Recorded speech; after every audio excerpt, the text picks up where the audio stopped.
Halo semua, Bapak dan Ibu guru hebat.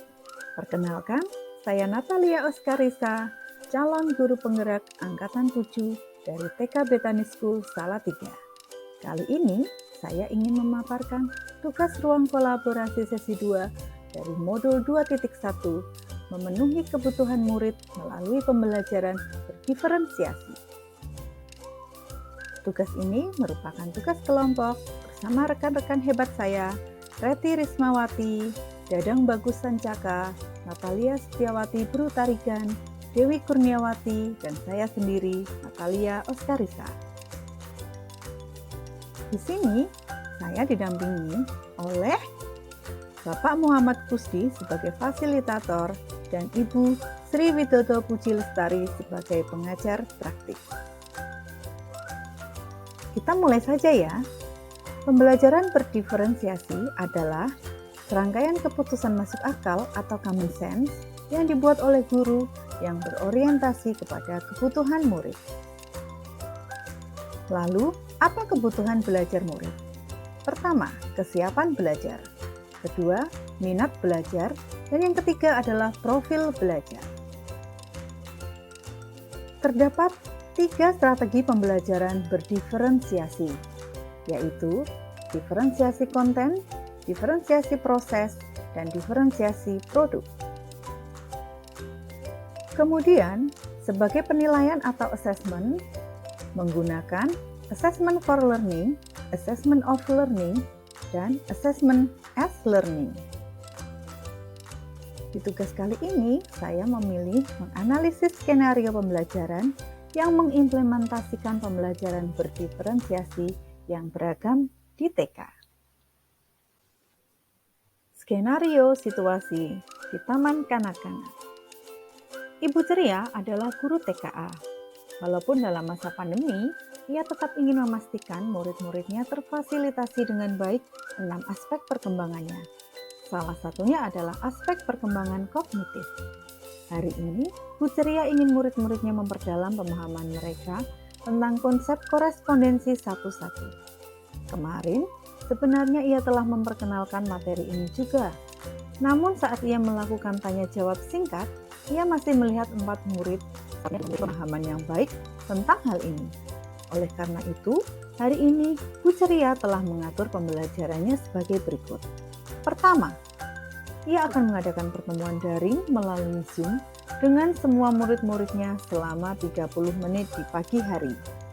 Di dalam pertemuan ini, ia akan secara sekilas mereview kembali konsep korespondensi satu-satu ini melalui contoh. Mengapa sekilas? Karena Bu Ceria sebenarnya telah melihat sebagian besar murid-muridnya telah memahami konsep tersebut. Yang kedua, di akhir pertemuan daring, Bu Ceria menjelaskan apa yang harus dikerjakan oleh murid-muridnya di rumah secara asinkron. Karena ia ingin murid-murid dapat menerapkan konsep yang telah dipelajari sebelumnya. Maka, instruksi yang ia berikan tersebut adalah meminta murid-muridnya untuk mencari benda sebanyak yang ia instruksikan dan kemudian menggambarnya. Misalnya, 5 sendok di rumah, 7 lembar daun kering di luar rumah, 8 batu kerikil di sekitar rumah, 10 buah tutup botol di dapur, dan sebagainya. Yang ketiga, untuk memudahkan murid-muridnya, Bu Ceria menyajikan instruksinya dalam 2 moda. Yang pertama, secara tertulis, yang kemudian ia kirim melalui pesan WhatsApp kepada orang tua murid. Yang kedua, dengan audio, yang ia kirim juga melalui pesan suara di WhatsApp. Langkah keempat, saat murid bekerja, Bu Ceria meminta murid dengan bantuan orang tua untuk memfoto pekerjaan mereka dan mengirimkan kepadanya melalui WhatsApp untuk kemudian ia nilai. Langkah kelima, karena tugas yang diberikan Bu Ceria bersifat asinkron, maka Bu Ceria memberikan kesempatan bagi murid untuk bekerja di waktu mereka sendiri. Sehingga jika ada orang tua yang karena suatu hal belum dapat membantu, mereka dapat membantu anak-anaknya di waktu yang lebih sesuai dengan mereka. Namun demikian, Bu Ceria tetap memberikan batas waktu pengerjaan untuk murid. Langkah yang keenam atau yang terakhir adalah untuk membantu 4 muridnya yang masih membutuhkan bantuan lebih, Bu Ceria telah mengatur dan membuat janji dengan orang tua dari keempat murid tersebut untuk bertemu secara daring dan memberikan penjelasan ulang. Bu Ceria menghabiskan beberapa menit untuk memeriksa pemahaman konseptual tentang korespondensi satu-satu dengan 4 anak tersebut. Saat Bu Ceria merasa murid-murid tersebut telah mulai memahami konsepnya, ia kemudian memberikan kesempatan untuk murid mencoba mengerjakan tugas yang diberikan. Bu Ceria juga merekam penjelasannya dalam sebuah video singkat yang ia kirim kepada orang tua murid tersebut agar dapat dilihat kembali oleh murid-murid jika mereka masih bingung.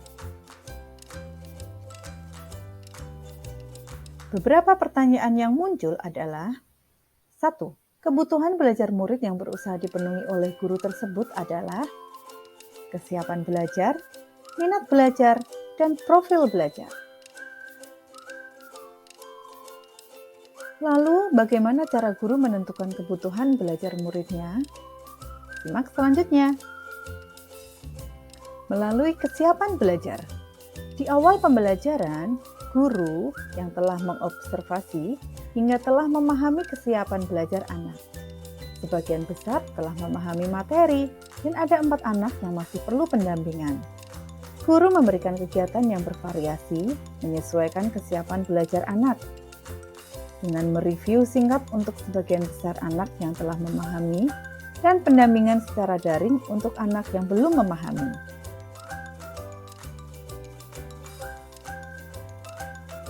Kemudian melalui minat belajar. Lalu bagaimana cara menentukan kebutuhan belajar murid? Guru memberikan pilihan kegiatan pembelajaran untuk menerapkan konsep yang dipelajari sesuai minat anak. Anak dapat memilih angka, benda, maupun tempat kegiatan sesuai minat mereka. Misalnya, 5 sendok di rumah, 7 lembar daun kering di luar rumah, 10 buah tutup botol di dapur, dan lain-lain. Yang ketiga, melalui profil belajar. Bagaimana cara guru tersebut menentukan kebutuhan belajar muridnya? Guru memberikan pilihan kegiatan belajar sesuai dengan gaya belajar anak. Teramati, guru memberikan instruksi belajar dalam 2 moda. Yang pertama, secara tertulis, yang kemudian ia kirim melalui pesan WhatsApp kepada orang tua murid. Yang kedua dengan audio, yang ia kirim juga melalui pesan suara di WhatsApp. Juga dengan memberikan kesempatan pada anak untuk memilih waktu belajar. Pertanyaan kedua, strategi pembelajaran berdiferensiasi apa yang digunakan? Simak slide berikutnya. Strategi pembelajaran yang digunakan melalui diferensiasi konten. Untuk mengenalkan konsep korespondensi satu-satu, guru memfasilitasi dengan pembelajaran secara konkret dengan memberikan pilihan media, angka maupun tempat kegiatan seperti 5 sendok di rumah, 7 lembar daun kering di luar rumah, 8 batu kerikil di sekitar rumah, maupun 10 buah tutup botol di dapur.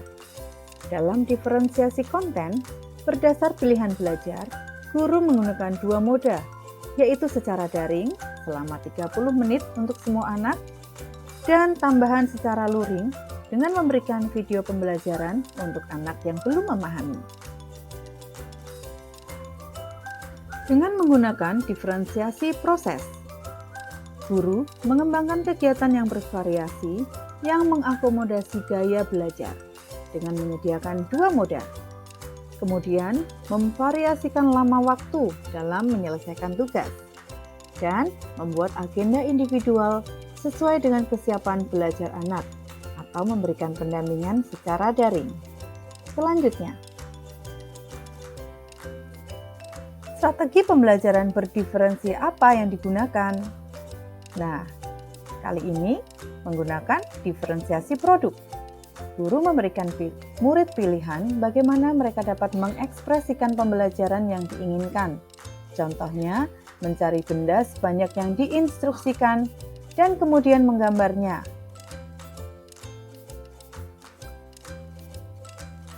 Bagaimana guru tersebut melakukan penilaian? Menggunakan assessment for learning, di mana guru melakukan penilaian saat kegiatan berlangsung dengan cara meminta anak mengirimkan dokumentasi saat murid bekerja. Bu Ceria juga menggunakan assessment of learning, di mana Bu Ceria melakukan penilaian di akhir pembelajaran, yaitu dengan memberikan instruksi untuk melihat pemahaman murid pada konsep yang telah dipelajari. Sekian pemaparan dari saya, semoga dapat menginspirasi. Terima kasih, salam guru penggerak. Tergerak, bergerak, menggerakkan.